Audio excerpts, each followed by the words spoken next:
ಕೇಶವಂ ಬಾದರಾಯಣಂ ಸೂತ್ರಭಾಷ್ಯಕೃತೌ ವಂದೇ ಭಗವಂತೌ ಪುನಃ ಪುನಃ. ಈಶ್ವರೋ ವ್ಯೋಮವದ್ವ್ಯಾಪ್ತದೇಹಾಯ ದಕ್ಷಿಣಾಮೂರ್ತಯೇ ನಮಃ.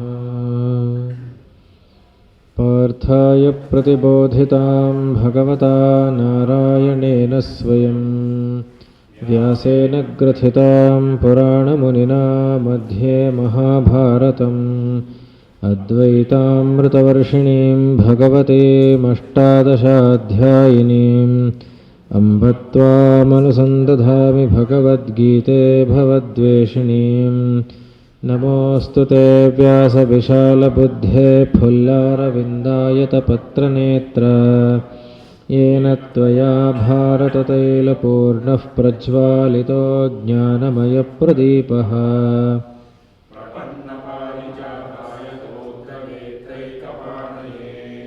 ज्ञानमुद्राय कृष्णाय गीतामृतदुहे नमः. सर्वोपनिषदो गावो दोग्धा गोपालनन्दनः पार्थो सवत्सः सुधीर्भोक्ता दुग्धं गीतामृतं महत्. वसुदेवसुतं देवं कंसचाणूरमर्दनं देवकी परमानन्दं कृष्णं वन्दे जगद्गुरुम्.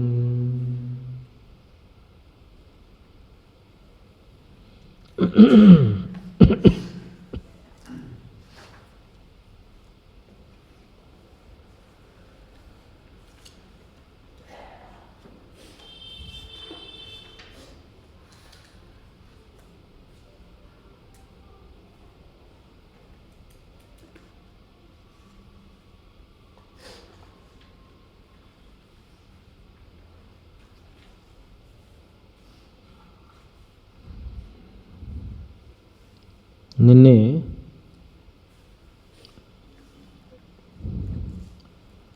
ಅಕರ್ತೃತ್ವಜ್ಞಾನ ಉಂಟಾಗೋದಿಲ್ಲ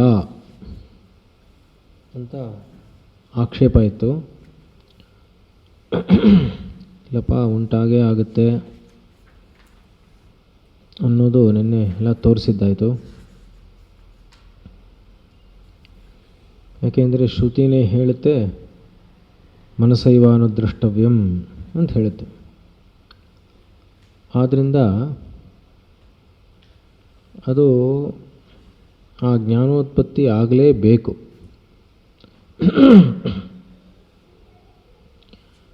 ಆದರೆ ಆ ಜ್ಞಾನೋತ್ಪತ್ತಿ ಅನ್ನೋದು ಕೇವಲ ಶ್ರವಣದಿಂದ ಆಗೋ ಥರದ್ದಲ್ಲ. ಹೇಗಿರಬೇಕು? ಶಾಸ್ತ್ರಾಚಾರ್ಯೋಪದೇಶ ಜನಿತವಾಗಿರಬೇಕು ಮತ್ತು ಅದು ಸಂಸ್ಕೃತವಾಗಿರುವಂತಹ ಮನಸ್ಸಿನಲ್ಲಿ ಉಂಟಾಗಬೇಕು. ಅದುಂಟಾಗಬೇಕಾದ್ರೆ ಅದಕ್ಕೆ ಅವನಿಂದ ಸಾಧಕನಿಂದ ಶಮಾದಿ ಷಟ್ಕ ಸಂಪತ್ತಿಯನ್ನು ಅವನು ಹೊಂದಿರಬೇಕು. ಇದಿಷ್ಟು ಇದ್ದರೆ ಮಾತ್ರ ಬರುತ್ತೆ. ಆಚಾರ್ಯಾದ್ಧೈವ ವಿದ್ಯಾ ಸಾಧಿಷ್ಠಂ ಪ್ರಾಪತ್.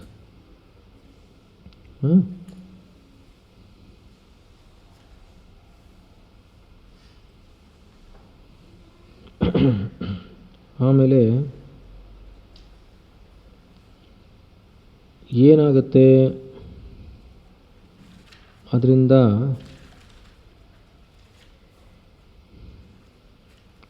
ಆ ತರಹ ಒಂದು ಜ್ಞಾನದ ಪ್ರಯೋಜನ ಏನಾಗುತ್ತೆ ಅಂತ ಹೇಳಿದ್ರೆ, ನೋಡಿಪ್ಪ, ಅಜ್ಞಾನದಿಂದ ಕರ್ತೃತ್ವ ಹೇತುಕರ್ತೃತ್ವ ಎಲ್ಲನೂ ಉಂಟಾಗುತ್ತೆ. ಆದರೆ ಇಲ್ಲಿ ಅದ್ಯಾವುದೂ ಇಲ್ಲ ಅಲ್ಲ. ಅದಕ್ಕೋಸ್ಕರನೇ ಜ್ಞಾನಿಯಾದವನಿಗೆ ಸರ್ವಕರ್ಮ ಸನ್ಯಾಸದಲ್ಲೇನೇ ಅಧಿಕಾರ ಅಂತ ಭಗವಂತನು ಒತ್ತಿ ಒತ್ತಿ ಹೇಳಿದ್ದಾನೆ ಅನ್ನೋದಾಯಿತು. ಈಗ ಮುಂದಕ್ಕೆ ನೋಡೋಣ.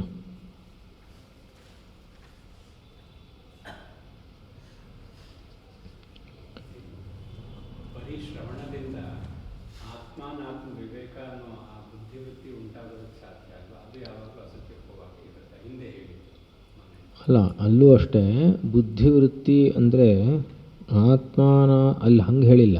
ಇವಾಗ ಸುಮ್ಮನೆ ನಮಗೂ ಉಂಟಾಯಿತು ಇವಾಗ, ಆ ಥರ ಅಲ್ಲ.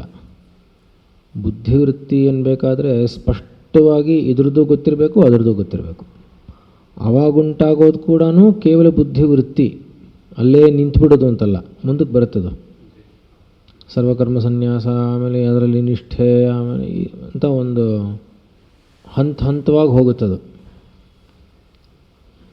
ಸರ್ವಕರ್ಮ ಜ್ಞಾನ ಪ್ರಾಪ್ತಿ, ಆಮೇಲೆ ಜ್ಞಾನನಿಷ್ಠ, ಹೀಗೆ ಸರ್ವಕರ್ಮ ಸನ್ಯಾಸ, ಚಿತ್ತಶುದ್ಧಿ, ಸರ್ವಕರ್ಮ ಸನ್ಯಾಸ, ಸರ್ವಕರ್ಮ ಜ್ಞಾನ ಪ್ರಾಪ್ತಿ, ಅದಾದಮೇಲೆ ಜ್ಞಾನನಿಷ್ಠೆ, ಹೀಗೆ ಒಂದೊಂದು ಹಂತವಾಗಿ ಹೋಗುತ್ತೆ. ಇಲ್ಲಿ ಹೇಳ್ತಾ ಇರೋದು ಹೇಗೆ ಅಂದರೆ, ಏನು ಉಂಟಾಗುತ್ತೋ ಅದು ಕೂಡ ಒಂದು ಬುದ್ಧಿವೃತ್ತಿಯಾಗಿ ಬದಲಾಗ್ತಾವೆ, ಬಿಟ್ಟು ಹೋಗುತ್ತೆ. ಆ್ಯಕ್ಚುಲಿ ಬಂದ ತಕ್ಷಣ ಹಾಗೇ ಇದ್ಬಿಡುತ್ತೆ ಅಂತೇನಿಲ್ಲ, ಬಿಟ್ಟು ಹೋಗುತ್ತಲ್ಲ. ಅದು ಬರೋವರೆಗೂ ಅದು ಬರುತ್ತೆ. ಒಂದು ಕೆಲವು ಸೆಕೆಂಡ್ ಇರುತ್ತೆ.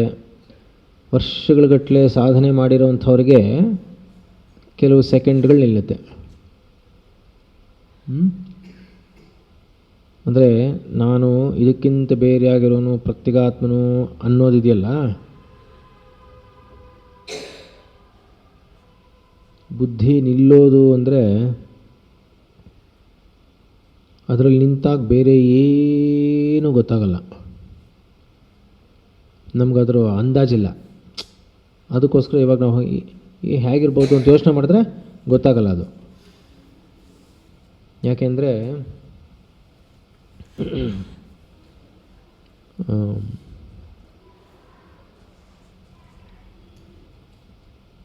ಯಾ ವ್ಯವಸಾಯಾತ್ಮಿಕ ಬುದ್ಧಿ ಏಕೇಹ ಕುರುನಂದನ ಅಂತಾನೆ. ವ್ಯವಸಾಯ ಮಾಡಬೇಕು ಅಂದರೆ ಒಂದೇ ತರಹ ಬುದ್ಧಿ ಇರಬೇಕು. ಇಲ್ಲಿ ಸಾಧಾರಣವಾಗಿ ಅಷ್ಟು ಸುಲಭವಾಗಿ ಆಗೋಲ್ಲ. ಏನೋ ಒಂದು ಸ್ವಲ್ಪ ಈಚೆ ಆಚೆ ಹೋದ ತಕ್ಷಣ ಎಲ್ಲೋ ಹೋಗ್ಬಿಡುತ್ತೆ. ಆವಾಗ ಅದರಲ್ಲಿ ನಿಂತುಬಿಡೋದು ಅಂದರೆ ಏನು ಗೊತ್ತೇನೋ, ಶಬ್ದಾದಿಗಳು ಕೂಡ ಗೊತ್ತಾಗೋಲ್ಲ, ಎಲ್ಲ ಮುಚ್ಚೋಗುತ್ತೆ. ಸುಷುಪ್ತಿಯಲ್ಲಿರುತ್ತಲ್ಲ, ಅಲ್ಲಿ ನಿದ್ದೆ ಮಾಡಿಬಿಟ್ಟಿದ್ದೀನಿ ಅಂತಿದೆ, ಹಾಗಿರೋಲ್ಲ ಇಲ್ಲಿ. ಎಚ್ಚರ ಕಾಲದಲ್ಲಿ ಸುಷುಪ್ತಿನೂ ಅಲ್ಲ, ಇಲ್ಲಿಗೂ ಅಲ್ಲ ಅನ್ನೋ ಥರ ಮಧ್ಯದಲ್ಲಿರುತ್ತೆ. ಅದೊಂದು ಅವಸ್ಥೆ ಬಿಡಿ, ಹಾಗಿರುತ್ತೆ.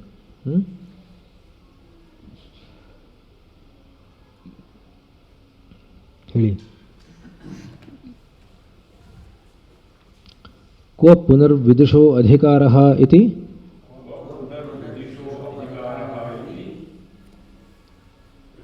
ಏತದುಕ್ತಂ ಪೂರ್ವಮೇವ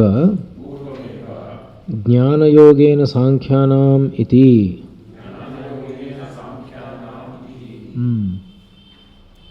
ತಥಾ ಚ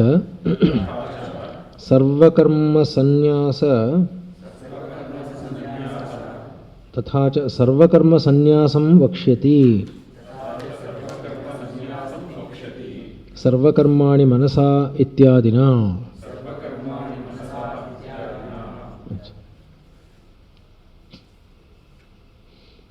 ಕ್ವ ಪುನರ್ವಿದುಷೋ ಅಧಿಕಾರಃ ಇತಿ. ಹಾಗಾದರೆ ವಿದುಷಃ ಯಾವನು ತಿಳಿದಿರ್ತಾನೋ ಅವನಿಗೆ ಯಾವುದರಲ್ಲಿ ಅಧಿಕಾರ? ಹಾಗಾದರೆ ಅಂದರೆ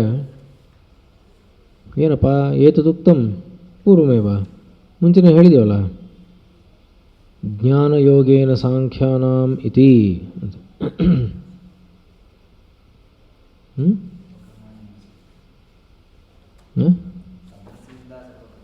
ತಥಾ ಚ ಹಾಗೇನೆ ಸರ್ವಕರ್ಮ ಸನ್ಯಾಸಂ ವಕ್ಷ್ಯತಿ, ಸರ್ವಕರ್ಮ ಸನ್ಯಾಸವನ್ನೇ ಹೇಳುತ್ತೆ.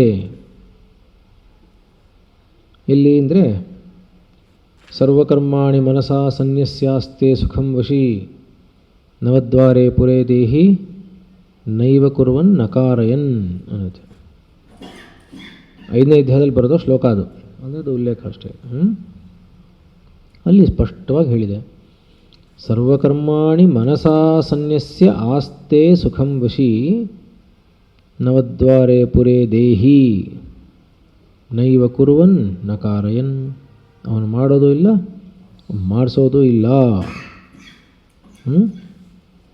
ಇತ್ಯಾದಿನ ಹೇಳಿ. ನನು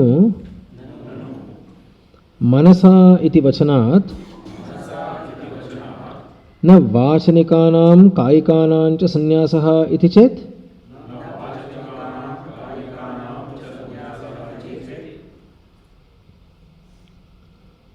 ಅಯ್ಯೋ, ನಾನು ಮನಸ ಅಂದರೆ ಅಲ್ಲಿ ಇತಿ ವಚನಾತ್ ಮನಸ ಅಂತ ಅಲ್ಲಿ ಹೇಳಿದೆಯಲ್ಲ, ಸರ್ವಕರ್ಮಾಣಿ ಮನಸಾ ಸನ್ಯಸ್ಯ ಅಂತ ಹೇಳಿದೆಯಲ್ಲ, ಅಲ್ಲಿ ನ ವಾಚನಿಕಾನಾಂ ಕಾಯಿಕಾನಾಂಚ ಸನ್ಯಾಸ ಇತಿ ಚೇತ್ ಮನಸ ಅಂತ ಹೇಳಿದೆ ಅಷ್ಟೇ. ಅಲ್ಲಿ ಕಾಯಿಕವಾಗಿ ವಾಚಿಕವಾಗಿ ಇರುವಂಥದ್ದೆಲ್ಲ ನಾವು ಸನ್ಯಾಸ ಮಾಡಬೇಕು ಅಂತ ಎಲ್ಲಿ ಹೇಳಿದೆ ನಿಮಗೆ?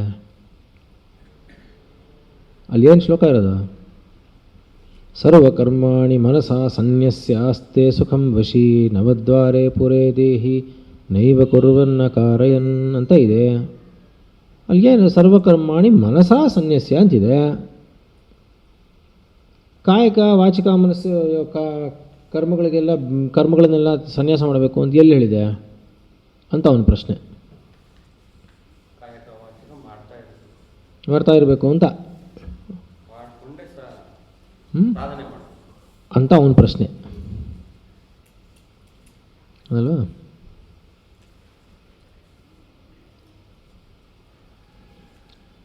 ನ ಹೇಳಿ. ಸರ್ವಕರ್ಮಾಣಿ ಇತಿ ವಿಶೇಷಿತತ್ವಾತ್.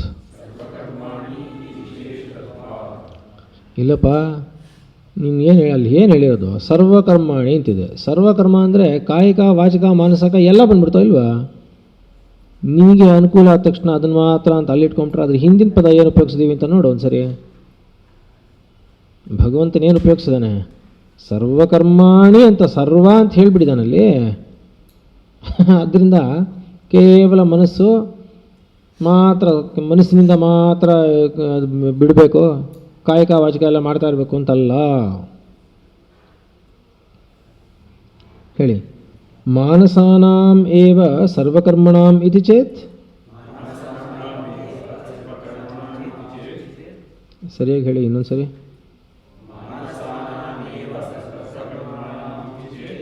ಕರ್ಮಣಾಮಲ್ಲ, ಸರ್ವಕರ್ಮಣಾಂ ಇತಿ ಚೇತ್.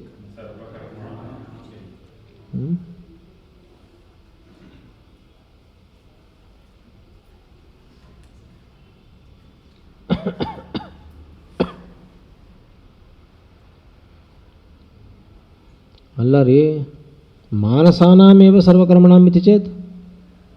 ಎಲ್ಲ ಕರ್ಮಗಳು ಮನಸ್ಸಿನಿಂದಲೇ ಅಂತ ಹೇಳಿಬಿಟ್ರೆ ಆವಾಗ ಅಂತ ಅವನ ಪ್ರಶ್ನೆ ಆತಲ್ವಾ? ಹೇಳಿ. ನ ಮನೋವ್ಯಾಪಾರಪೂರ್ವಕತ್ವಾತ್ ವಾಕ್ಕಾಯ ವ್ಯಾಪಾರಾಣಾಂ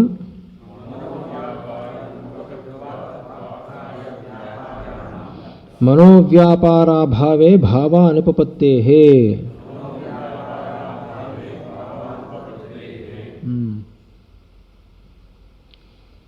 ಇಲ್ಲಪ್ಪ ಹಾಗಲ್ಲ.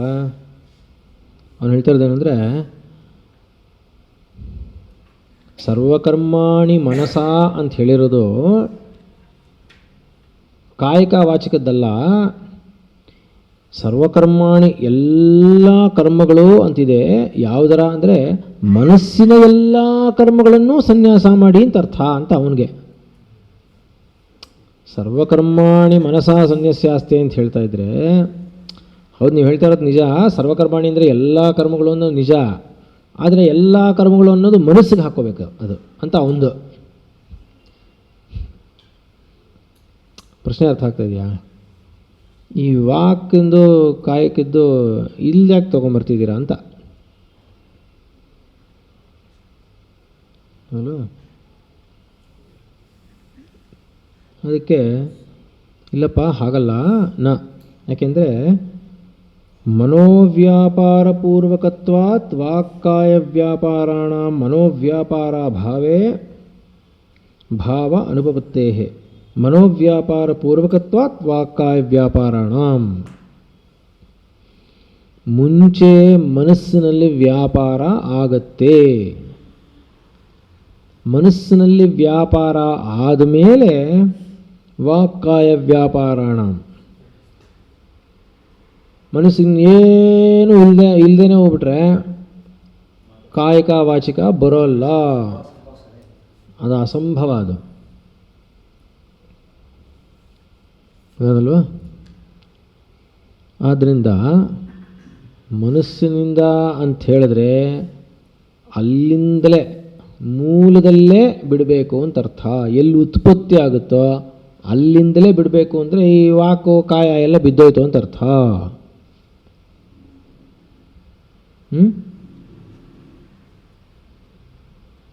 ಏಕೆಂದರೆ ಮನೋವ್ಯಾಪಾರ ಭಾವೇ ಭಾವಾನುಪಪತ್ತೇ. ಮನೋವ್ಯಾಪಾರದ ಅಭಾವ ಆದರೆ ಇನ್ನೊಂದು ಭಾವ ಅನ್ನೋದು ಹೊರಗಡೆ ಉತ್ಪತ್ತಿ ಆಗೋದೇ ಇಲ್ಲ. ಭಾವ ಅಂದ್ರಲ್ಲೇನು?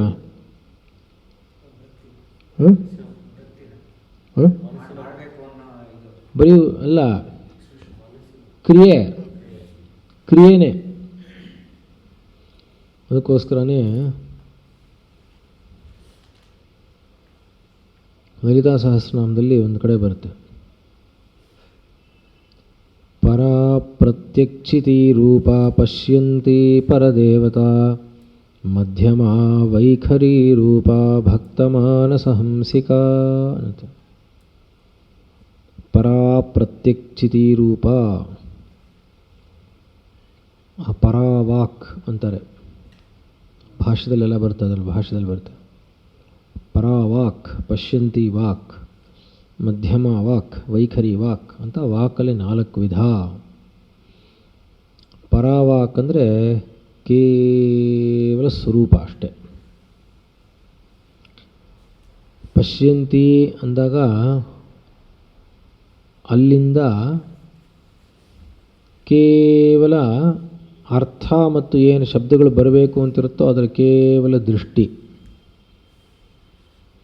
ಮಧ್ಯಮ ಅಂದರೆ ಹೊರಗಡೆ ಏನು ಬರಬೇಕೋ ಅದು ಮುಂಚೆ ಜೋಡಣೆ ಆಗುತ್ತೆ. ಅಕ್ಷರಗಳು ಪದಗಳು ಎಲ್ಲ ಜೋಡಣೆ ಆಗಿ ಒಂದು ವಾಕ್ಯವಾಗಿ ಪರಿಣಮಿಸುತ್ತೋ ಇಲ್ವಾ, ಮುಂಚೆ ಫಾರ್ಮೇಷನ್ ಆಗುತ್ತೋ ಇಲ್ವಾ. ಈ ಆರ್ಕಿಟೆಕ್ಟ್ಗಳು ನಮಗೆ ಮನೆ ಹೀಗೆ ಕಟ್ಟಬೇಕು ಅಂದ ತಕ್ಷಣ ಅವ್ರೇನು ಮಾಡ್ತಾರೆ ಗೊತ್ತಾ, ಅಂತ ಹಿಂಗೆ ಯೋಚನೆ ಮಾಡ್ತಾರೆ. ಯೋಚನೆ ಮಾಡ್ತಾರೆ ಇಲ್ವಾ? ಗೊತ್ತಾಗಲಿಲ್ಲ ನಮ್ಗೆ ಹೇಳಿದ್ದ. ನಿಮ್ಗೆ ಏನಾದರೂ ರಿಕ್ವೈರ್ಮೆಂಟ್ ಕೊಟ್ಟರೆ ಅವ್ನು ಹಿಂಗೆ ನೋಡ್ತಾನೆ ಮೇಲಕ್ಕೆ, ಅಂದರೆ ಅರ್ಥ ಯೋಚನೆ ಮಾಡ್ತಾ ಇದ್ದಾನೆ ಅಂತ ಅರ್ಥ ಅಲ್ವಾ? ಯೋಚನೆ ಮಾಡ್ತಾರೋ ಇಲ್ವಾ? ಯೋಚನೆ ಪ್ರೋಟೋಟೈಪಿಕ್. ಸೊ ಅವನು ಯೋಚನೆ ಮಾಡ್ತಾ ಇದ್ದಾಗ ನೀವು ಹೇಳ್ತಾ ಇರೋದನ್ನೆಲ್ಲ ಆಗಲೇ ಇಳಿಸಿರ್ತಾನಲ್ಲಿ ಒಂದು ಮನೆ. ಅದು ಮಧ್ಯಮ. ಅಂದರೆ ಹೀಗೆ ಬರಬೇಕು ಅನ್ನುವಂತಹ ರೂಪರೇಷೆ ಉಂಟಾಗುತ್ತೆ. ರೂಪರೇಷೆಗೆ ಮುಂಚೆ ಬರುವಂತಹದ್ದು ಕೇವಲ ದೃಷ್ಟಿ ಅಷ್ಟೇ, ಅದು ಪಶ್ಯಂತಿ.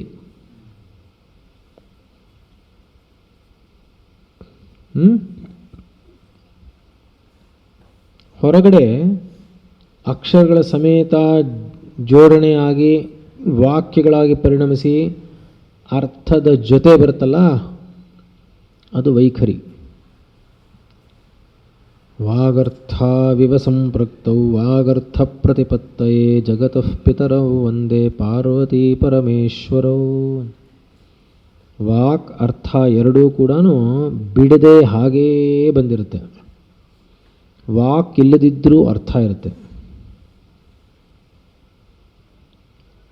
ಅರ್ಥ ಇಲ್ಲದೆ ವಾಕ್ ಉಂಟಾಗಲ್ಲ. ವಾಕ್ ಇಲ್ಲದಿದ್ದರೂ ಅರ್ಥ ಇರುತ್ತೆ. ಹೌದಲ್ವಾ? ಹೌದಲ್ವಾ? ಹಾಗೆ ಆದ್ದರಿಂದ ಮುಂಚೆ ಮನಸ್ಸಿನಿಂದಲೇ ತೆಗೆದುಹಾಕ್ಬಿಟ್ರೆ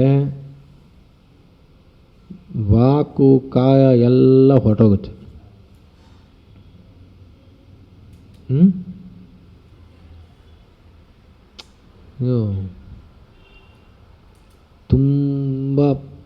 ಪರಿಶುದ್ಧವಾದಂತಹ ವೈರಾಗ್ಯ ಬಂದಿರುವಂಥವ್ರು ಇರ್ತಾರಲ್ಲ, ಅವರಲ್ಲಿ ಗೊತ್ತಾಗುತ್ತೆ.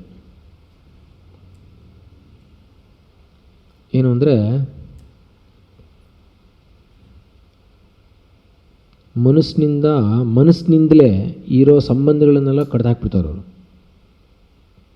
ಮನಸ್ಸಿನಲ್ಲಿ ತಾನೇನಪ್ಪ ಹುಟ್ಟಿದ್ದು ಸಂಬಂಧಗಳು, ಇಲ್ಲದೇ ಇರೋ ಸಂಬಂಧಗಳು ಹೇಗಿದ್ರೂ ಇರಲಿಲ್ಲ, ಚೆನ್ನಾಗಿ ತಿಳ್ಕೊಂಬಿಡ್ತಾರೆ. ಓಹೋ, ಇಲ್ಲದೇ ಇದ್ದಿದ್ದನ್ನು ಇಟ್ಕೊಂಡಿದ್ದೆ ಅಂತ ತೆಗೆದಾಕ್ಬಿಡ್ತಾರೆ. ಅದಕ್ಕೆ ಬೇಕಾದಷ್ಟು ಸಾಧನೆ ನಡೆದಿರುತ್ತೆ ಬಿಡಿ. ಹೊರಟೋಗುತ್ತೆ. ಹೊರಟೋದ್ಮೇಲೆ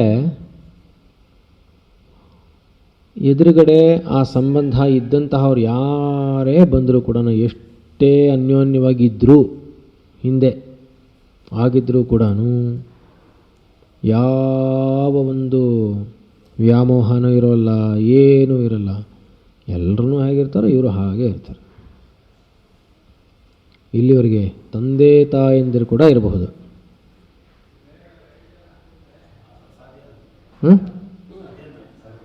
ಹಾಂ, ಓ,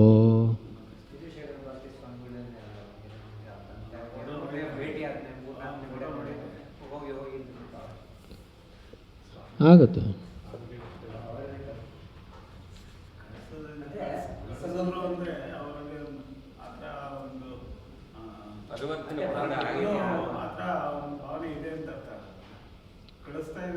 ಅದಕ್ಕೋಸ್ಕರನೇ ಇವಾಗ ಬೇರೆಯವ್ರನ್ನ ಯಾರನ್ನೂ ಜಡ್ಜ್ ಮಾಡೋದು ಬೇಡ. ಆದರೆ ಖಂಡಿತವಾಗಲೂ ಸಾಧ್ಯ. ಏನಂದರೆ, ಶರೀರಕ್ಕೆ ಬಾಧೆ ಉಂಟಾದರೆ ಮೊದಲು ಕರೆಯೋದು ಯಾರನ್ನು? ಯಾವನಾದರೂ ಒಬ್ಬ ಮನುಷ್ಯ ಅಮ್ಮನ ಕರೀತಾನೆ, ಹೌದಲ್ವಾ? ಕರೀತಾರಲ್ವಾ? ಇನ್ನಿಂಥವನಾಗಲಿ ಅಮ್ಮ ಅಂತಾನೆ. ಬಾಧೆ ಆದ ತಕ್ಷಣ ಅಮ್ಮ ಅಂತಾನೆ. ನಿಜವಾದ ಸಂಪೂರ್ಣ ವೈರಾಗ್ಯ ಇದ್ದು ಭಗವಂತನಲ್ಲೇ ಪೂರ್ತಿ ಶರಣಾಗತಿ ಇರುವಂಥವರು ಅಮ್ಮನೂ ಬರೋಲ್ಲ, ಅಪ್ಪನೂ ಬರೋಲ್ಲ, ಸ್ವಾಮಿ ಅಂತಲೇ ಬರುತ್ತೆ. ಅಷ್ಟೇ ಬರೋದು. ನಮಗೆ ನಾವಿನ್ನೂ ಇಟ್ಕೊಂಡಿದ್ದೀವಿ ಅಷ್ಟೇ.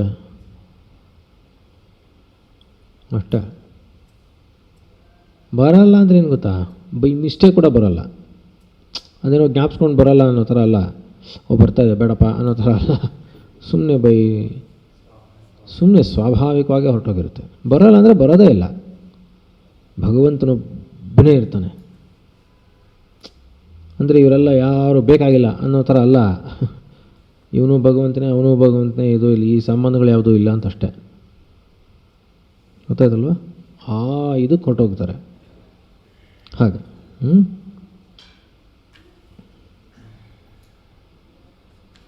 ಆದ್ದರಿಂದ ಮನೋವ್ಯಾಪಾರ ಭಾವೇ ಭಾವ ಅನುಪಪತ್ತೇ.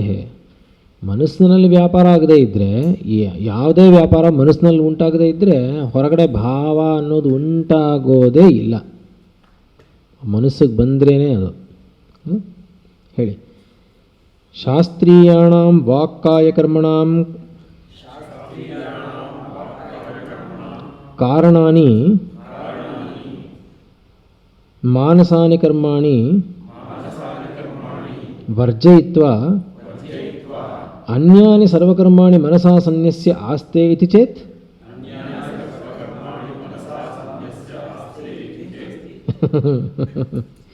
ಶಾಸ್ತ್ರೀಯಾಣಾಂ ವಾಕ್ಕಾಯಕರ್ಮಣಾಂ ಕಾರಣಾನಿ ಮಾನಸಾನಿ ಕರ್ಮಾಣಿ ವರ್ಜಯಿತ್ವಾ.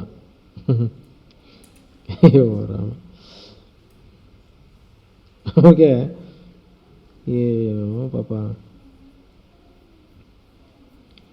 ವಾಕ್ಕಾಯ ಕರ್ಮಗಳು ಅಂದರೆ ಶಾಸ್ತ್ರೀಯಣ ವಾಕ್ಕಾಯ ಕರ್ಮಣ ಅಂದರೆ ಅಧ್ಯಯನಾದಿಗಳು, ಯಜ್ಞಾಗಾದಿಗಳು ಇತ್ಯಾದಿ. ಅದು ಕಾರಣಾನಿ ಮಾನಸಾನಿ ಕರ್ಮಾಣಿ ವರ್ಜಯಿತ್ವ, ಅದನ್ನೆಲ್ಲ ಬಿಟ್ಬಿಟ್ಟು ಅನ್ಯಾನಿ ಸರ್ವಕರ್ಮಾಣಿ ಮನಸಾ ಸನ್ಯಸ್ಯ ಆಸ್ತಿ ಇತಿ ಚೇತ್ ಅಂತ. ಅದು ಬಿಟ್ಬಿಡಿಪ್ಪ, ಆ ಶಾಸ್ತ್ರೀಯ ಕರ್ಮಗಳು ಅನ್ನೋದನ್ನು ಬಿಟ್ಬಿಡಿ. ಅದು ಬಿಟ್ಬಿಡಿ, ಮಿಕ್ಕಿದ್ದೆಲ್ಲ ಕರ್ಮಗಳನ್ನು ಮಾಡ್ಕೊಂಡಿರ್ಬೋದು ಅಂತ ಹೇಳಿದರೆ ಗೊತ್ತಾಗಲಿಲ್ವಾ? ಶಾಸ್ತ್ರೀಯ ಕರ್ಮಗಳು ಅಂತ ಯಾವುದಿದೆಯೋ ವಾಕ್ಕಾಯ ಕರ್ಮಣಾಮ್ ಅಂತ ನೀವು ಹೇಳ್ತಾ ಇದ್ದೀರೋ ಅದನ್ನೆಲ್ಲ ಸರ್ವಕರ್ಮಾಣಿ, ಆ ಸರ್ವಕರ್ಮಗಳನ್ನು ಬಿಟ್ಬಿಡೋದು ಮನಸಾ ಸನ್ಯಸ್ಯ. ಮಿಕ್ಕಿದೆಲ್ಲ ಕರ್ಮಗಳಿದೆಯಲ್ಲ, ಮಿಕ್ಕಿದ ವ್ಯಾಪಾರಗಳೆಲ್ಲ ಲೌಕಿಕವಾಗಿ ಮಾಡೋದು, ಅದನ್ನು ಮಾತ್ರ ಸರ್ವಕರ್ಮಾಣಿ ಮನಸಾ ಸನ್ಯಸ್ಯ ಆಸ್ತೆ ಅಂತ ಹೇಳಿದ್ರೆ ಅಂತ ಅವನ ಪ್ರಶ್ನೆ ಅಲ್ವ. ಅದಕ್ಕೆ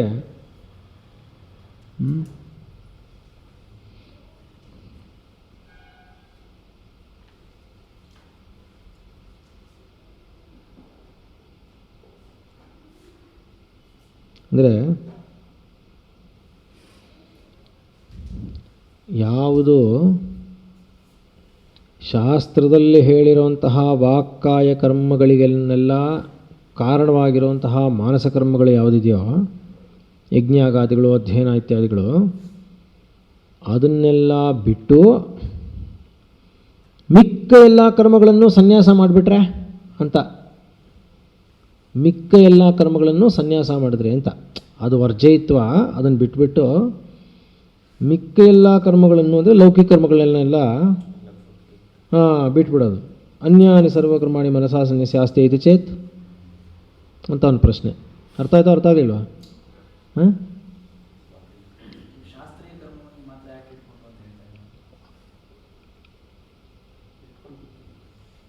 ಅಲ್ಲಿ ಹೇಳಿದೆ, ಮುಂದಕ್ಕೆ ಬರುತ್ತೆ ಅಲ್ಲಿ ಕರ್ಮಣ್ಯೇವ ಅಧಿಕಾರ ಅಂತಾನೆ ಒಂದು ಕಡೆ. ಅದಕ್ಕೆ ಪ್ರಶ್ನೆ ಎತ್ತಾನೆ, ಅವಾಗ ಮುಂದಕ್ಕೆ ಬೈತಾನೆ. ಅದನ್ನೆಲ್ಲ ಇವ್ನ ಮನಸ್ಸಲ್ಲಿ ಇಟ್ಕೊಂಡು ಇದೆಲ್ಲ ಬರ್ತಾಯಿದೆ ಈಗ. ಅಲ್ಲಿ ಹೇಳ್ಬಿಟ್ಟಿದ್ದೀರಾ ನೀವು ಬಿಡಲೇಬಾರ್ದು ಅಂತ. ನಹಿ ಕಶ್ಚಿತ್ ಕ್ಷಣಮಪಿ ಜಾತು ತಿಷ್ಠತ್ಯ ಕರ್ಮಕೃತ್ ಕರ್ಮಣ್ಯೇವಾಧಿಕಾರಸ್ತೆ ಎಲ್ಲ ಹೇಳ್ಬಿಟ್ಟಿದ್ದೀರಾ. ನೀವಾಗ ಸರ್ವಕರ್ಮ ಸನ್ಯಾಸ ಮಾಡಿ ಅಂತೀರಲ್ಲ ಅಂತ. ಅದಕ್ಕೋಸ್ಕರ ಹೇಳಿ. ನೈವ ಕುರ್ವನ್ ನಕಾರಯನ್ ಇತಿ ವಿಶೇಷಣಾತ್.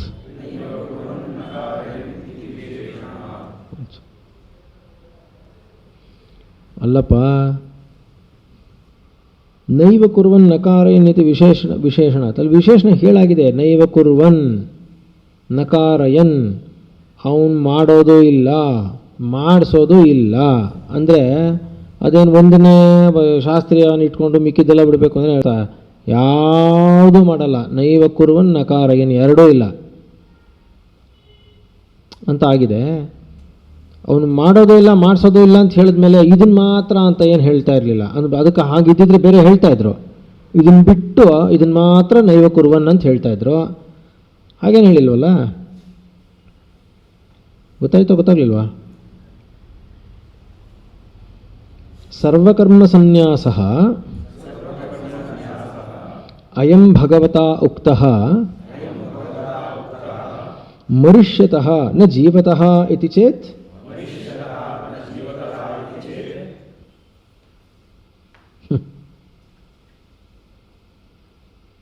ಅವನಿಗೆ ಏನು ಅಂದರೆ ಸರ್ವಕರ್ಮ ಸನ್ಯಾಸ ಅನ್ನೋದು ಯಾವುದು ಅಯಂ ಭಗವತಾ ಉಕ್ತಃ ಹೇಳಿದ್ದು ಯಾವುದಿದೆಯೋ ಅದು ಸಾಯೋವನಿಗೆ ಗ್ಯಾರಂಟಿ, ಸಾಯ್ತಾ ಇರೋವನಿಗಾದರೆ ಆಗುತ್ತಪ್ಪ.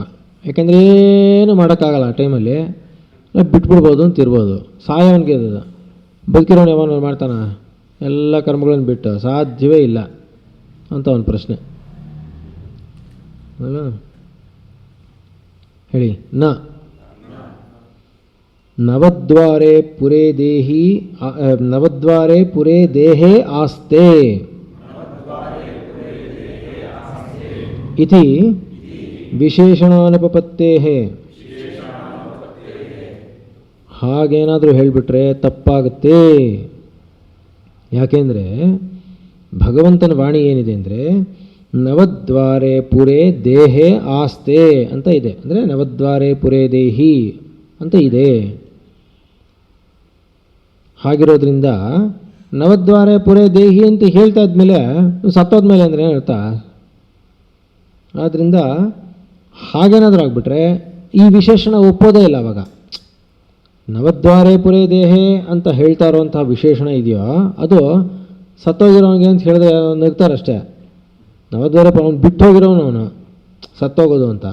ಇಲ್ಲಿ ನವದ್ವಾರೆ ಪುರೇ ದೇಹೇ ಅಂತ ಸಪ್ತಮಿ ವಿಭಕ್ತಿ ಹೇಳ್ತಾ ಇದ್ದಾರೆ. ಆದ್ದರಿಂದ ಇರೋನು ಅಂತ ಅರ್ಥ. ಹೇಳಿ. ನಹಿ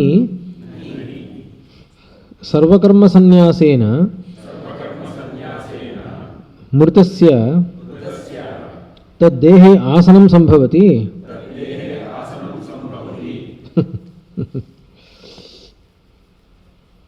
ಅಲ್ಲಪ್ಪ, ಸರ್ವಕರ್ಮ ಸನ್ಯಾಸದಿಂದ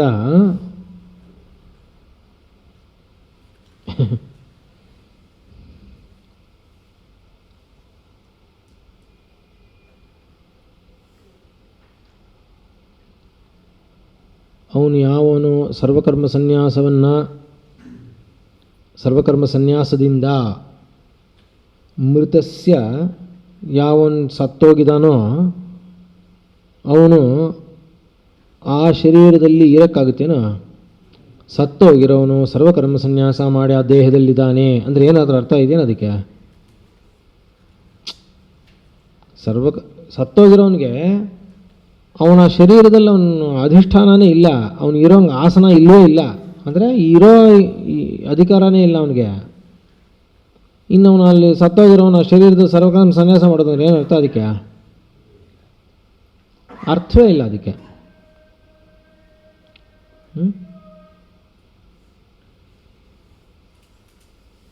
ಹೇಳಿ. ಅಕುರ್ವತಃ ಅಕಾರಯತಶ್ಚ ದೇಹೇ ಸನ್ಯಸ್ಯ ಇತಿ ಸಂಬಂಧಃ ನ ದೇಹೇ ಆಸ್ತೆ ಇತಿ ಚೇತ್.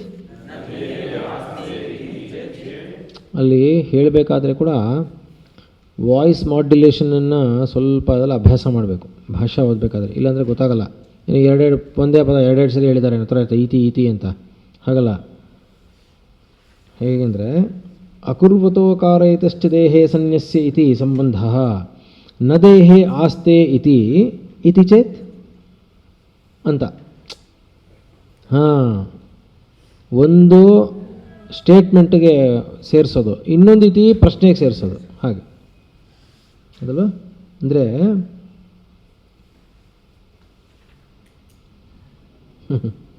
ಅವನು ಅದನ್ನು ಈ ಕಡೆಗೆ ಆ ಕಡೆಗೆ ಬದಲು ಮಾಡ್ಕೊಂಬಿಟ್ಟು ತುಂಬ ಸುಲಭವಾಗಿ ಅವನಿಗೆ ಬೇಕಾಗಿರೋ ಥರ ಜೋಡಿಸ್ಕೊಂಡ್ಬಿಟ್ಟಿದ್ದಾನೆ ಪದಗಳನ್ನ. ಏನಪ್ಪ ಅಂದರೆ ಸರ್ವಕರ್ಮಾಣಿ ಮನಸಾ ಸನ್ಯಸ್ಯಾಸ್ತೆ ಸುಖಂ ವಶಿ ನವದ್ವಾರೆ ಪುರೇ ದೇಹಿ ಅಂತ ಇರೋದು. ಅವನೇನು ಮಾಡ್ಬಿಡ್ತಾನೆ ಅಂದರೆ ಸರ್ವಕರ್ಮಾಣಿ ಮನಸಾ ದೇಹೇ ಸನ್ಯಸ್ಯ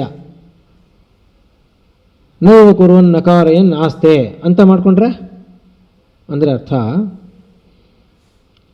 ಯಾವ ಕರ್ಮಗಳನ್ನು ಅಕುರ್ವತಃ ಅಕಾರಯತಶ್ಚ ಮಾಡದೇ ಇರುವಂತಹ ಮಾಡಿಸದೇ ಇರುವಂತಹ ದೇಹದಲ್ಲಿ ಏನೇನಿದೆಯೋ ಅದೆಲ್ಲ ಸನ್ಯಸ್ಯ ಇತಿ ಸಂಬಂಧ ನ ದೇಹೇ ಆಸ್ತೆ ಇತಿ. ಅಂದರೆ ಸನ್ಯಸ್ಯ ಅನ್ನೋದಕ್ಕೆ ಅವನೇನು ತೊಗೊಂಡಿದ್ದಾನೆ ಅಂದರೆ ಇಟ್ಟು ಅಂತ. ನ್ಯಾಸ ಅಂದರೆ ಇಡೋದು ಅಂತ, ಆಯಿತಾ? ನ್ಯಾಸ ಅಂದ್ರೇನು? ಇಡೋದು ಅಂತ. ಅಲ್ಲಿ ನಿಧಿ ಅಂತ ನ್ಯಾಸ ಅಂದರೆ, ಆಯಿತಾ? ನಿಧಿ ಇಡೋದು ಅಂತಾರೆ, ನ್ಯಾಸ ಇಡೋದು ಅಂದರೆ.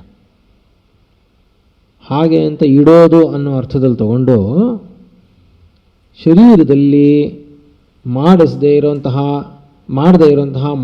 ಇರುವಂತಹ ಎಲ್ಲವನ್ನು ದೇಹದಲ್ಲಿಟ್ಟು ಅಂತ ಅರ್ಥ ಮಾಡಿಬಿಟ್ಟು ನ ದೇಹೇ ಆಸ್ತೆ ಇತಿ ಚೇತ್, ದೇಹದಲ್ಲಿ ಅವನಿರ್ತಾನೆ ಅಂತಲ್ಲ, ದೇಹಿ ಅವನಿರ್ತಾನೆ ಅಂತಲ್ಲ. ಯಾವ ಕರ್ಮಗಳನ್ನು ಮಾಡದೆಯೂ ಮಾಡಿಸದೆಯೂ ಅವುಗಳನ್ನು ದೇಹದಲ್ಲಿಟ್ಟು ಇರುತ್ತಾನೆ ಅಂದರೆ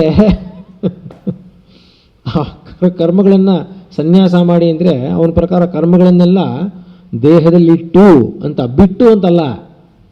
ಅವನು ಅಂದ್ಕೊಂಡಿರೋದು ಇಟ್ಟು, ಚೆನ್ನಾಗಿಟ್ಟು ಅಂತ. ಯಾವುದಕ್ಕೆ ಅರ್ಥ ಮಾಡಬಾರ್ದು? ಸನ್ಯಾಸ ತಾನು ನೀವು ಹೇಳ್ತಿರೋದು.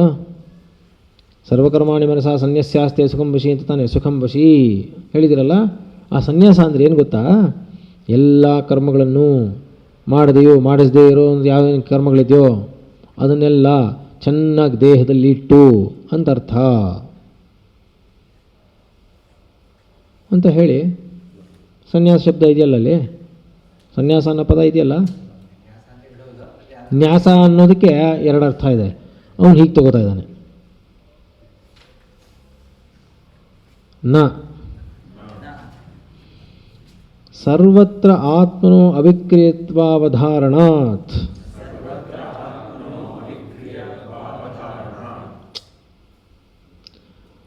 ಅದೇನು ಅಂದರೆ, ಇವನು ದೇಹಿ ಹೇಗಿರ್ತಾನೆ ಅಂದರೆ ಎಲ್ಲವನ್ನೂ ತ್ಯಾಗ ಮಾಡಿಬಿಟ್ಟು ಅಂತ ಇರಲ್ಲ. ನೀವು ಹೇಳಿದಂಗೆ ಎಲ್ಲ ಕರ್ಮಗಳನ್ನು ದೇಹದಲ್ಲಿ ಇಟ್ಟು ಅಂತಿರ್ತಾನೆ ಅಂತ ಅವನು ಅರ್ಥ ಮಾಡ್ಕೊಂಡಿರೋದು. ನ್ಯಾಸ ಚೆನ್ನಾಗಿಟ್ಟು ಅಂತ. ಅದಕ್ಕೆ ಶಂಕರ್ ಹೇಳ್ತಾರೆ, ಹಿಂದೆನೇ ಹೇಳಿದೀವಲ್ಲ, ಆತ್ಮನ ಅವಿಕ್ರಿಯತ್ವ ಅವಧಾರಣಾತ್. ಅವಿಕ್ರಿಯನು ಅಂದರೆ ಏನು ಇಡೋದು ಬಿಡೋದು ಏನಿದೆ ಅಂತ ಅವನಿಗೆ. ಇಡೋದು ಅಂತೇನಿಲ್ಲ ಅಲ್ಲಿ, ಅವನಲ್ಲೇನಿದೆ ಕ್ರಿಯೆ. ಇಡೋದು ಅನ್ನೋ ಕ್ರಿಯೆ ಆತ್ಮನಲ್ಲಿ ಇಲ್ಲ. ಮುಂಚೆನೇ ಹೇಳಿದ್ದೀವಿ, ಅವನಲ್ಲಿ ಯಾವ ಕ್ರಿಯೆನೂ ಇಲ್ಲ ಅಂತ ಜ್ಞಾಪಿಸ್ಕೋ ಅಂತಾರೆ. ಹೇಳಿ. ಆಸನ ಕ್ರಿಯಾಯಾಶ್ಚ ಅಧಿಕರಣಾಪೇಕ್ಷತ್ವಾತ್ ತದನಪೇಕ್ಷತ್ವಾಚ್ಚ ಸನ್ಯಾಸಸ್ಯ. ಅಚ್ಚಾ, ಸನ್ಯಾಸ ಅಂತ ಹೇಳಿದ್ರೆ ಆಸನ ಕ್ರಿಯಾಯಾಶ್ಚ ಅಧಿಕರಣಾಪೇಕ್ಷತ್ವಾತ್ ತದನಪೇಕ್ಷತ್ವಾಚ್ಚ ಸನ್ಯಾಸಸ್ಯ. ನೀನು ಹೇಳೋ ತರಹ ಒಳಗಡೆ ಕೂತಿರ್ತಾನೆ ಅಂತ ಹೇಳಿದ್ರೆ ಆಗ ಅವನು ಅದನ್ನು ಇಟ್ಬಿಟ್ಟು ಅವನೊಳಗಿರ್ತಾನೆ ಅಂತ ಹೇಳಬೇಕಾದ್ರೆ ಆಸನ ಕ್ರಿಯಾಯಾಶ್ಚ ಅಧಿಕರಣಾಪೇಕ್ಷತ್ವಾತ್. ಅಧಿಕರಣ ಬೇಕಯ್ಯ. ಇವಾಗ ನಾನು ಇದ್ರ ಮೇಲೆ ಕೂತಿದ್ದೀನಿ ಅಂದರೆ ಇದಕ್ಕೆ ಅಂಟ್ಕೊಂಡು ಇಲ್ಲಿರಬೇಕು, ಇದೊಂದು ಅಧಿಕರಣ ಇರಬೇಕು. ಕೂತಿರ್ತೀನಿ ಅಂತ ಅವನು ಅಂದ್ಕೊಂಡಿದ್ದಾನೆ. ದೇಹದಲ್ಲಿ ಕೂತ್ಕೊಂಡು ಅಂದರೆ ನಾವಿದ್ರ ಚಾಪೆ ಮೇಲೆ ಕೂತ್ಕೊಂಡಂಗೆ ಆತ್ಮನು ಅಂತ ಹಿಂಗೆ ಗುಂಡಿಗೆ ಒಬ್ಬ ಕೂತಿರ್ತಾನೆ ಅಂತ ಅಂದ್ಕೊಂಡಿದ್ದಾನೆ ಅಲ್ಲಿ. ಗೊತ್ತಾಗ್ಲಿಲ್ವಾ? ಇದಕ್ಕೂ ಸಂಬಂಧವೇ ಇಲ್ಲದೆ ಇರೋನವನು ಅಂತ ಹೇಳ್ಕೊಂಡು ಬಂದಿದ್ದಾರೆ. ಆಯ್ತಲ್ವಾ? ಗೊತ್ತಾಗ್ಲಿಲ್ವಾ?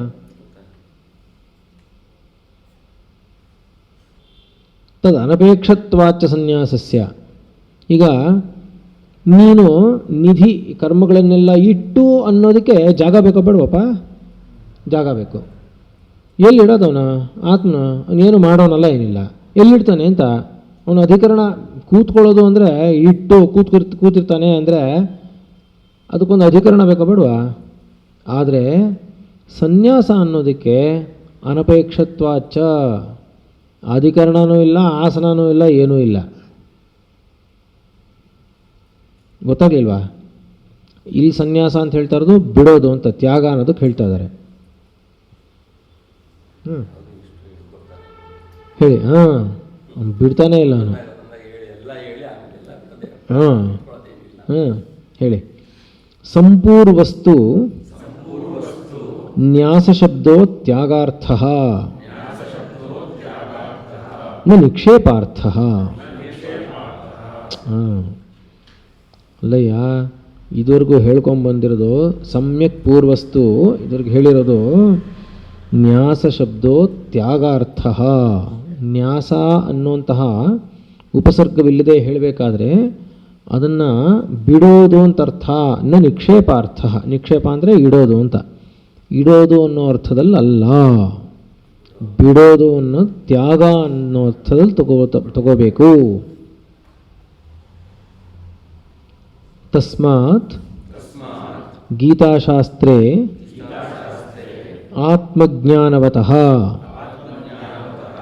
ಸನ್ಯಾಸೇ ಏವ ಅಧಿಕಾರಃ ನ ಕರ್ಮಣಿ ಇತಿ ತತ್ರ ತತ್ರ ಉಪರಿಷ್ಟಾತ್ ಆತ್ಮಜ್ಞಾನ ಪ್ರಕರಣೆ ದರ್ಶಯಿಷ್ಯಾಮಃ.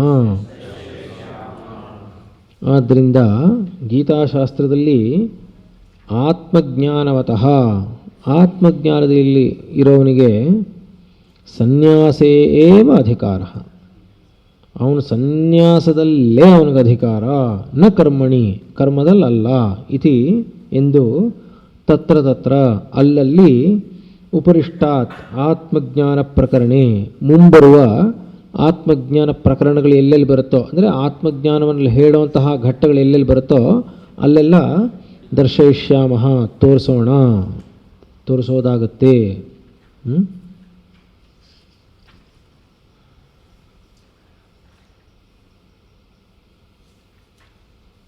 ಪ್ರಕೃತಂತು ವಕ್ಷ್ಯಾಮಃ ತತ್ರ ಆತ್ಮನೋ ಅವಿನಾಶಿತ್ವಂ ಪ್ರತಿಜ್ಞಾತಂ ತತ್ ಕಿಮಿವ ಇತಿ ಉಚ್ಯತೆ. ಪ್ರಕೃತಂತು ವಕ್ಷ್ಯಾಮಃ. ಈಗ ಪ್ರಕೃತವಾಗಿರುವಂತಹ ವಿಷಯವನ್ನು ಹೇಳ್ತೀವಿ. ಏನಪ್ಪ ಅಂದರೆ ಇಲ್ಲಿ ಆತ್ಮನೋ ಅವಿನಾಶಿತ್ವಂ ಪ್ರತಿಜ್ಞಾತಂ, ಆತ್ಮನು ಅವಿನಾಶಿ ಅನ್ನೋದನ್ನು ತಿಳ್ಕೊಂಡ್ವಿ. ತತ್ ಕಿಮಿವ ಐತಿ, ಅದು ಹೇಗೆ ಅಂತ, ಹೇಗೆ ಅವಿನಾಶಿ ಅಂದರೆ ಹೇಗೆ ಅಂತ ಪ್ರಶ್ನೆ ಅವನಿಗೆ. ಏನು ಅವಿನಾಶಿ ಅಂದರೆ ಏನರ್ಥ, ಸತ್ತೋಗ್ತೀನಿ ಅಂತ ಅವನಿಗೆ ಆತ್ಮನು ಅಂದರೆ ನಾನು ನಾನು ನಾನು ಅನ್ನೋದು ಇನ್ನೂ ಬಿಟ್ಟು ಬೇರೆ ಅನ್ನೋದು ಅವನಿಗಿನ್ನೂ ತಲೆಗೆ ಹತ್ತಿಲ್ಲ. ಏನಿದು ಅಂತ, ಹೇಗೆ ಅವಿನಾಶಿ ಅಂದರೆ ಹೇಗೆ ಅಂತ ಹೇಳಿ. ವಾಸಾಂಸಿ ಜೀರ್ಣಾನಿ ಯಥಾ ವಿಹಾಯ ನವಾನಿ ಗೃಹ್ಣಾತಿ ನರೋಪರಾಣಿ ತಥಾ ಶರೀರಾಣಿ ವಿಹಾಯ ಜೀರ್ಣಾನ್ ಅನ್ಯಾನಿ ಸಂಯಾತಿ ನವಾನಿ ದೇಹಿ.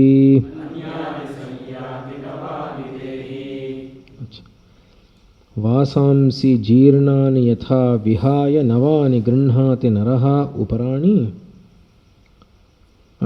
ಅಪರಾಣಿ ತಥಾ ಶರೀರಾಣಿ ವಿಹಾಯ ಜೀರ್ಣಾನ್ ಅನ್ಯಾನಿ ಸಂಯಾತಿ ನವಾನಿ ದೇಹಿ.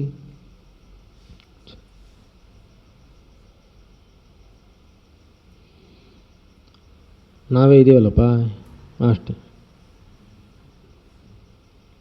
ಬೇರೆ ಬೇರೆ ಬಟ್ಟೆಗಳನ್ನೆಲ್ಲ ಹಾಕ್ಕೋತೀವಿ, ಅದರ ಆಯಸ್ಸು ಮುಗಿದ ಮೇಲೆ ತೆಗೆದು ಬಿಸಾಕ್ತೀವಿ, ಇನ್ನೊಂದು ಬಟ್ಟೆ ಹಾಕ್ಕೋತೀವಿ. ಬಟ್ಟೆ ಹರಿದೋಯ್ತು, ಕೊಳೆ ಆಗೋಯ್ತು, ಚೆನ್ನಾಗಿಲ್ಲ, ಬಿಸಾಕಿದ್ವಿ, ಹೋಯ್ತು ಬಟ್ಟೆ, ಇನ್ನೊಂದು ಬಂತು. ನಮಗೇನಾಯಿತು ಅಂತ, ನಮಗೆ ಅಂದ್ರೇನು ಶರೀರಕ್ಕೇನೆ ಹೇಳ್ತಾ ಇರೋದು. ಇವಾಗ ನಾವು ಶರೀರ ಅಂತ ಇಟ್ಕೊಂಡೇನೆ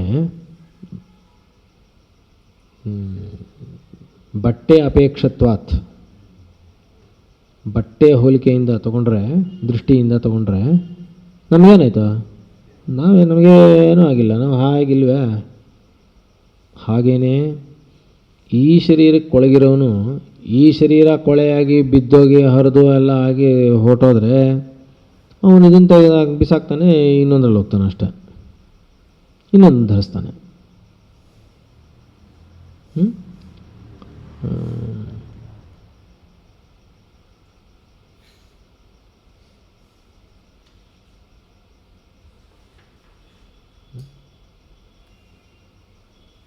ವಾಸಾಂಸಿ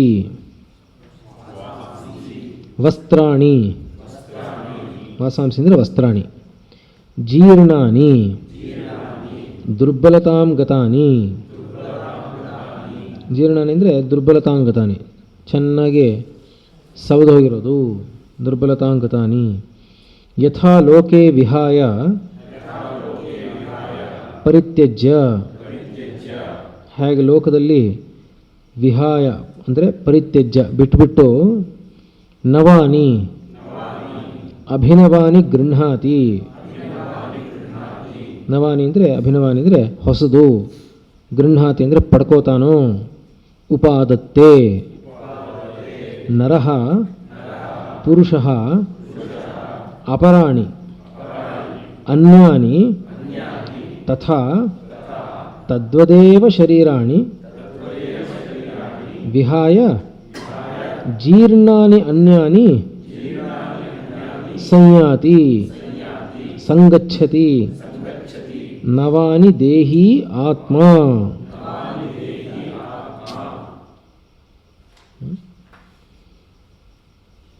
ವಾಸಾಂಸಿ ವಸ್ತ್ರಾಣಿ ಜೀರ್ಣಾನಿ ದುರ್ಬಲತಾಂಗತಾನಿ ಯಥಾ ಲೋಕೆ ವಿಹಾಯ ಪರಿತ್ಯಜ್ಯನವಾನಿ ಅಭಿನವಾನಿ ಗೃಹ್ಣಾತಿ ಉಪಾದತ್ತೆ ನರಃ ಪುರುಷಃ ಅಪರಾಣಿ ಅನ್ಯಥಾ ತದ್ವದೇವ ಶರೀರಾಣಿ ವಿಹಾಯ ಜೀರ್ಣಾನಿ ಅನ್ಯಾನಿ ಸಂಜ್ಞಾತಿ ಸಂಗಚ್ಚತಿ ನವಾನಿ ದೇಹಿ ಆತ್ಮ. ಹೀಗೆ ಇದನ್ನೆಲ್ಲ ಬಿಟ್ಟು ಅಭಿನವಾನಿ ಗೃಹ್ಣಾತಿ ಉಪಾದತ್ತೆ, ಹೊಸದನ್ನು ಪಡಿತಾನ. ಹೇಗೆ ಪಡಿತಾನೋ ನರನು ಪುರುಷನಿದ್ದಾನಲ್ಲ ಹಾಗೇನೇ ಅಪರಾಣಿ ಅನ್ಯಾನಿಥ ತದ್ವದೇವ ಶರೀರಾಣಿ ವಿಹಾಯ, ಹಾಗೇನೆ ತದ್ವದೇವ ಹಾಗೇನೆ ಈ ಶರೀರವನ್ನು ಬಿಟ್ಟು ವಿಹಾಯ ಜೀರ್ಣಾನಿ ವಿಹಾಯ ಜೀರ್ಣವಾಗಿರುವಂತಹ ಶರೀರವನ್ನು ಬಿಟ್ಟು ಅನ್ಯಾನಿ ಸಂಯಾತಿ ಇನ್ನೊಂದರಲ್ಲಿ ಹೋಗ್ತಾನೆ. ಅಂದ್ರೇನು? ಸಂಗಚ್ಚತಿ ಸಮ್ಯಕ್ ಗಚ್ಚತಿ, ಇನ್ನೊಂದರಲ್ಲಿ ಹೋಗಿ ಸೇರಿಕೊಳ್ತಾನೆ. ನವಾನಿ ದೇಹಿ, ಇವನು ನವಾನಿ ದೇಹಿ ಯಾರು? ಆತ್ಮನು. ಪುರುಷವತ್ ಅವಿಕ್ರಿಯ ಏವ ಇತ್ಯರ್ಥಃ. ಹಾಂ, ನೀನು ಕೇಳಿದೆಲ್ಲಪ್ಪ.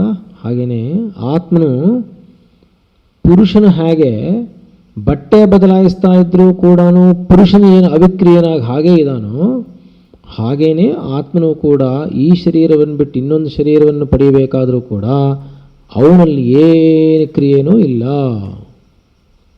ಅದು ಹಾಗೋಗುತ್ತಷ್ಟೆ, ಅದು ಸವದೋಗುತ್ತೆ, ಇವನಿಗೇನಾಗಲ್ಲ.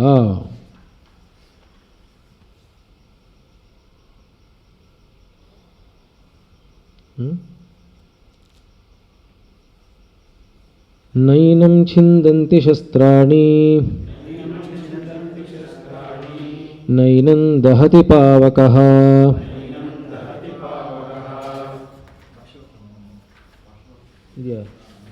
ಓ ಓ ಓ ಕಸ್ಮಾತ್ ಅವಿಕ್ರಿಯ ಏವ ಇತಿ. ಹಾಂ, ಆತ್ಮನು ಯಾವ ವಿಕಾರವನ್ನೂ ಇಲ್ಲದೆ ಇರೋನು ಅನ್ನೋದು ಹೇಗೆ? ಯಾತಕ್ಕೋಸ್ಕರ ಇಲ್ಲ ಹಾಗಾದರೆ ಅಂತ ಪ್ರಶ್ನೆ. ಹೇಳಿ. ನೈನಂ ಛಿಂದಂತಿ ಶಸ್ತ್ರಾಣಿ ನೈನಂ ದಹತಿ ಪಾವಕಃ ನ ಚೈನಂ ಕ್ಲೇದಯಂತ್ಯಾಪೋ ನ ಶೋಷಯತಿ ಮಾರುತಃ.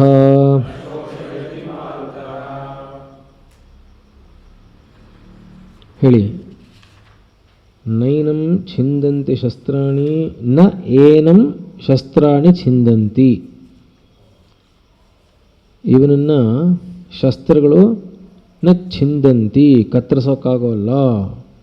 ನ ಏನಂ ಪಾವಕಃ ದಹತಿ. ಪಾವಕಃ ಅಂದರೆ ಅಗ್ನಿ, ಸುಡೋದಿಲ್ಲ. ನ ಚ ಏನಂ ಆಪಃ ಕ್ಲೇದಯತಿ. ನೀರು ಇವನನ್ನು ಒದ್ದೆ ಮಾಡಲ್ಲ. ನ ಶೋಷಯತಿ ಮಾರುತಃ. ಗಾಳಿ ಇವನನ್ನು ಶೋಷಣೆ ಮಾಡೋಲ್ಲ, ಅಂದರೆ ಒಣಗಿಸೋದಿಲ್ಲ. ಅಂದರೆ ಅವರವ್ರ ಕರ್ಮ ಇವನ ಮೇಲೇನೂ ಆಗಲ್ಲ ಅಂತ. ಇದಿದ್ರ ಕರ್ಮ ಪಂಚಭೂತಗಳು ಏನೂ ಮಾಡಲ್ಲ ಅಂತ. ಎಲ್ಲಿದೆ ಪಂಚಭೂತಗಳು? ಹಾಂ, ಅಷ್ಟೇ, ಇಲ್ಲಿರೋದೇನೆ. ಹೇಳಿ. ಏನಂ ಪ್ರಕೃತಂ ದೇಹಿನಂ ನ ಛಿಂದಂತಿ ಶಸ್ತ್ರಾಣಿ ನಿರವಯವತ್ವಾತ್ ನ ಅವಯವ ವಿಭಾಗಂ ಕುರ್ವಂತಿ ಶಸ್ತ್ರಾಣಿ ಅಸ್ಯಾದೀನಿ.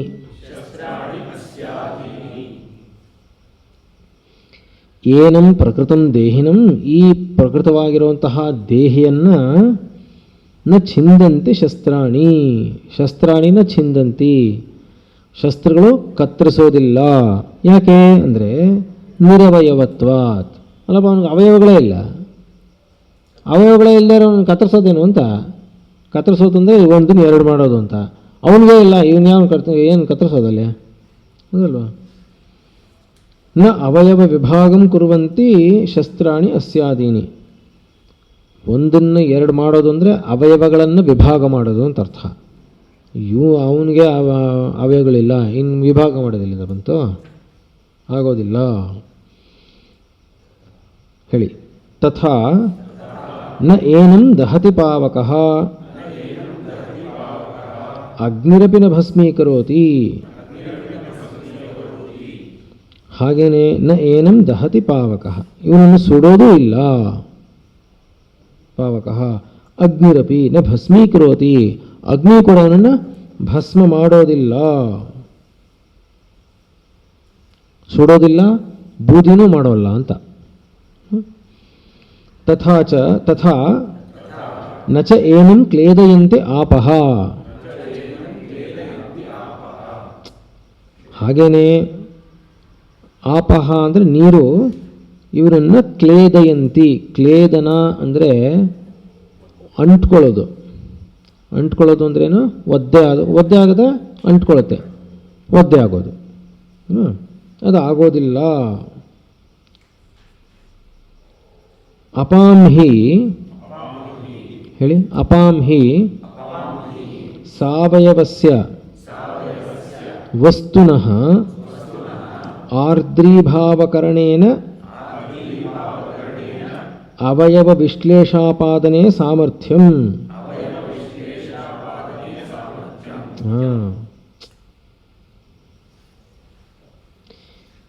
ನೋಡಿ, ಅಪಾಂಹಿ ಸಾವಯವಸ್ಯ ವಸ್ತುನಃ. ಈಗ ಗಣಪತಿ ಮೂರ್ತಿ ಇದೆ, ಗಣಪತಿ ಮೂರ್ತಿಯನ್ನು ಅದಕ್ಕೆಲ್ಲ ಅವಯವಗಳಿದೆ. ಆದರೆ ನೀವು ನೀರಲ್ಲಿ ನೆನೆಸಿಡಿ, ಏನು ಮಾಡ್ತೆ ಗೊತ್ತಾ? ಆರ್ದ್ರೀಭಾವಕರಣೇನ ನೆನೆಸೋದು ಅನ್ನೋ ಗುಣ ಇರೋದರಿಂದ ಅದರಲ್ಲಿ ಏನು ಮಾಡುತ್ತೆ? ಅವಯವ ವಿಶ್ಲೇಷಾಪಾದನೆ, ಒಳಗಡೆ ಹೋಗಿ ವಿಶ್ಲೇಷ ಆಗೋದ್ರಿಂದ ಒಳಗಡೆ ಸೇರ್ಕೊಂಬಿಟ್ಟು ಏನು ಮಾಡುತ್ತೆ ಅಂದರೆ ಅದರಲ್ಲಿ ಆಪಾದನೆ ಸಾಮರ್ಥ್ಯಂ, ಅದನ್ನೆಲ್ಲ ಬಿಡಿಸ್ಬಿಡುತ್ತೆ ಹಂಗಂಗೆ. ಗೊತ್ತಾಗ್ಲಿಲ್ವಾ? ಇದ್ದಿದ್ದನ್ನೆಲ್ಲ ಬಿಡಿಸ್ಬಿಡುತ್ತೆ. ಆಮೇಲೆ ನಿಮಗೆ ಗಣಪತಿ ಮೂರ್ತಿ ಇಲ್ಲ, ಬೇರೆ ಬೇರೆ ಏನೋ ಮಣ್ಣೆಲ್ಲ ಆಗ್ಬಿಡುತ್ತೆ, ಇನ್ನೇನೋ ಆಗ್ಬಿಡುತ್ತೆ. ಗೊತ್ತಾಯ್ತಲ್ವ? ಆ ಸಾಮರ್ಥ್ಯ ಇದೆ. ಆದರೆ ತತ್ ಹೇಳಿ, ತತ್ ನ ನಿರವಯವೇ ಆತ್ಮನಿ ಸಂಭವತಿ. ನಿರವಯವತ್ವ, ನಿರವಯವಾಗಿರುವಂತಹ ಆತ್ಮನಲ್ಲಿ ಅದು ಸಂಭವಿಸೋದಿಲ್ಲ. ತಥಾ ಸ್ನೇಹವತ್ ದ್ರವ್ಯಂ ಸ್ನೇಹಶೋಷಣೇನ ನಾಶಯತಿ ವಾಯು. ಇವಾಗ ಸ್ನೇಹವದ್ ದ್ರವ್ಯಂ ಸ್ನೇಹಶೋಷಣೇನ ನಾಶಯತಿ ವಾಯು. ಯಾವುದಾದ್ರೂ ಒಂದು ಜಿಡ್ಡಿನಿಂದ, ಸ್ನೇಹ ಅಂದರೆ ಜಿಡ್ಡು, ಸ್ನೇಹ ಅಂದ್ರೇನು? ಜಿಡ್ಡು. ಸ್ನೇಹ ಅಂದರೆ ಏನು ಗೊತ್ತಾ? ಅಂಟ್ಕೊಳ್ಳೋದು ಅಂತ. ಸ್ನೇಹ ಅಂದರೆ ಒಟ್ಟಿಗಿರೋದು ಅಂತಾನೆ ಲೋಕಾರೂಢಿಯಾಗಿ ಹೇಳೋದು, ಒಟ್ಟಿಗಿರೋದು ಅಂತ. ಆ ಸ್ನೇಹ ಅಂದರೆ ಸ್ನಿಹ್ ಅನ್ನುವಂತಹ ಧಾತುವಿನಿಂದ ತಗೊಂಡಿರುವಂಥದ್ದು ಸ್ನೇಹ. ಸ್ನಿಹ್ ಅನ್ನುವಂಥ ಧಾತು. ಅದರಿಂದ ಸ್ನೇಹ ಅಂದರೆ ಅಂಟೋದು ಅಂತ. ಅಂಟೋದು ಅನ್ನುವಂತಹ ಗುಣ ಇರುವಂತಹ ಯಾವುದೇ ದ್ರವ್ಯ ಇದ್ದರೂ ಕೂಡ ಅದನ್ನು ವಾಯು ಏನು ಮಾಡುತ್ತೆ ಅಂದರೆ ಒಣಗಿಸ್ಬಿಡುತ್ತೆ, ಆ ಸ್ನೇಹವನ್ನು ಹೋಗಲಾಡಿಸ್ಬಿಡುತ್ತೆ. ಗೊತ್ತಾಯ್ತಲ್ವಾ? ಆಗುತ್ತಲ್ವಾ? ಓ ನೀವು ವಡೆ ನೋಡಿ, ಗೊತ್ತಾಗುತ್ತೆ. ಯಾವುದಾದ್ರೂ ಸಿಹಿ ಪದಾರ್ಥ ನೀವು ಅದು ಇಟ್ಟಾಗ ಒಂಥರ ಚೆನ್ನಾಗಿರುತ್ತೆ. ನೀವು ಸುಮ್ಮನೆ ಹೊರಗಡೆ ತೆಗೆದಿಡಿ, 3-4 ದಿವಸ ಆಗಲಿ, ಗೊತ್ತಾಗುತ್ತೆ. ಗಾಳಿಗೆ ಸೋಕ್ತು ಅಂದರೆ ಒಣಗಿ ಏನಿರಲ್ಲ ಅದರಲ್ಲಿ. ಇಲ್ಲೂ ಅಷ್ಟೇ, ಒಬ್ಬಟ್ಟವರೆಗೂ ಏನು ಹೋಗಬೇಕಾಗಿಲ್ಲ. ಇದು ಅಷ್ಟೇ, ಇರೋವರೆಗೂ ಸ್ನೇಹಾಂಶ ಎಷ್ಟಿರುತ್ತೋ ಅಷ್ಟಿರುತ್ತೆ.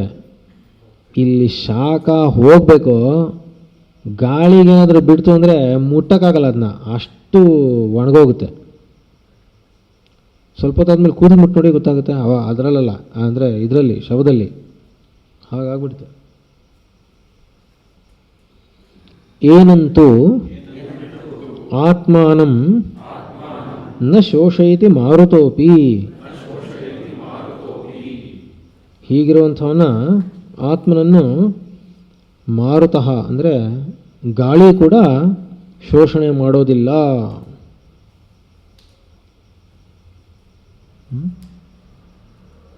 ಸರಿ, ಸಾಕು.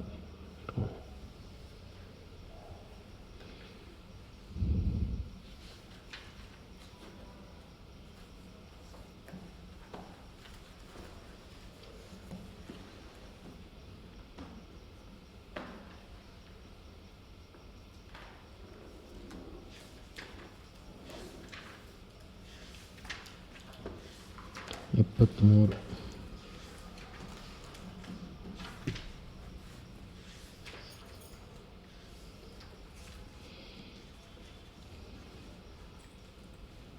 ಓಂ ಶ್ರುತಿಸ್ಮೃತಿಪುರಾಣಾನಾಂ ಆಲಯಂ ಕರುಣಾಲಯಂ ನಮಾಮಿ ಭಗವತ್ಪಾದಶಂಕರಂ ಲೋಕಶಂಕರಂ ಶಂಕರಂ ಶಂಕರಾಚಾರ್ಯಂ ಕೇಶವಂ ಬಾದರಾಯಣಂ ಸೂತ್ರಭಾಷ್ಯಕೃತೋ ವಂದೇ ಭಗವಂತೋ ಪುನಃ ಪುನಃ. ಈಶ್ವರೋ ಗುರುರಾತ್ಮೇತಿ ಮೂರ್ತಿಭೇದವಿಭಾಗಿನೇ ವ್ಯೋಮವದ್ವ್ಯಾಪ್ತದೇಹಾಯ ದಕ್ಷಿಣಾಮೂರ್ತಯೇ ನಮಃ.